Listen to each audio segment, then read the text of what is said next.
Right now, Wayne County's prosecutor is weighing whether to charge a Detroit firefighter who's accused of assaulting a citizen. The incident was caught on camera at the end of June. But now that firefighter is claiming he too was a victim. 7 investigator Ross Jones reveals the video that just led to that firefighter's suspension. We could have talked about it. I don't know. I didn't expect him to get out and be so aggressive and just get up in my face. Wayne County's prosecutor will decide if Jimmy Wilson is a victim or a perpetrator. But tonight he says there's no doubt a Detroit firefighter crossed the line on a night back in June, and he's got the video to prove it. It happened here, near the corner of West McNichols and Bentler on the city's west side. Jimmy had just gotten off of work, picked up some carryout for dinner, and was walking home. I get off the bus, I'm walking down the street I normally walk, which is Bentler. And as he's walking, a Detroit fire rig was backing up, presumably to turn around. This video was recorded by a car wash's surveillance camera. As I'm walking by the fire truck pushing back, I'm pretty sure, I thought he seen me, whatever, but he kept backing back. I said, hey, just alerting, and I kept going. Only he didn't keep going.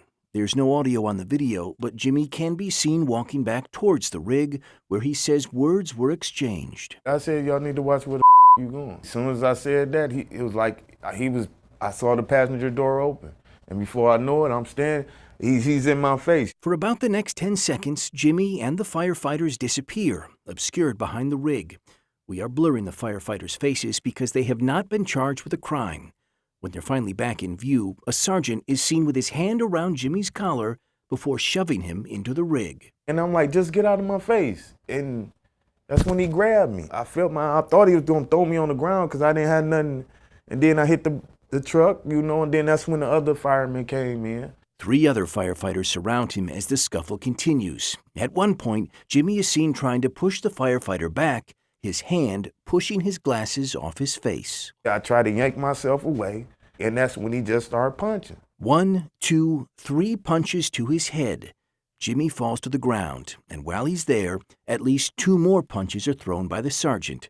The 4 firefighters stand over Jimmy while he lays on the sidewalk. There's never an indication that Mr. Wilson ever even tried to defend himself. Mr. Wilson would have been justified in fighting back. But clearly from the video, Mr. Wilson never throws any punches in order to defend himself. But firefighters would later tell Detroit police that Jimmy did throw a punch. In fact, they said he threw the first punch. No, I did not. I didn't throw any punches. I didn't throw not one punch, no push, no shove, not anything.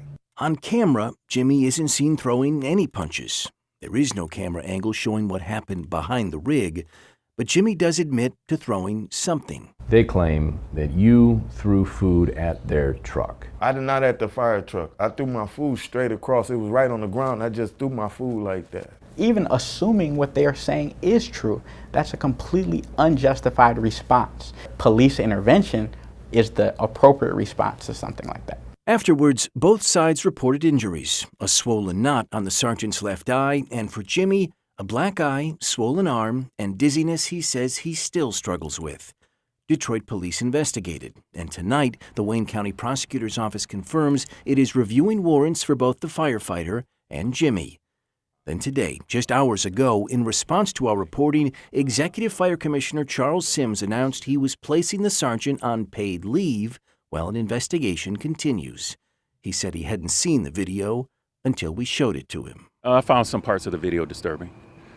We hold our firefighters and medics and everyone on the Detroit Fire Department at a high level. Members on the fire department, they come to work every day, they do their job, they have a passion for their job, and they're dedicated, and I just don't want this to be an eyesore on the Detroit Fire Department. No word on how long it'll take the prosecutor, Kim Worthy's office, to decide on these warrants. As we have reported before, her office is struggling with understaffing, and out-of-custody warrants like these often take months to be reviewed. But that firefighter, as we mentioned, suspended tonight with pay. And of course, it's going to come down to a lot of what happened off camera. And what those other firefighters say, but you have to wonder whether or not he would have done what he did had he known there was a camera just over there. Right, for sure. All right, Ross, thanks.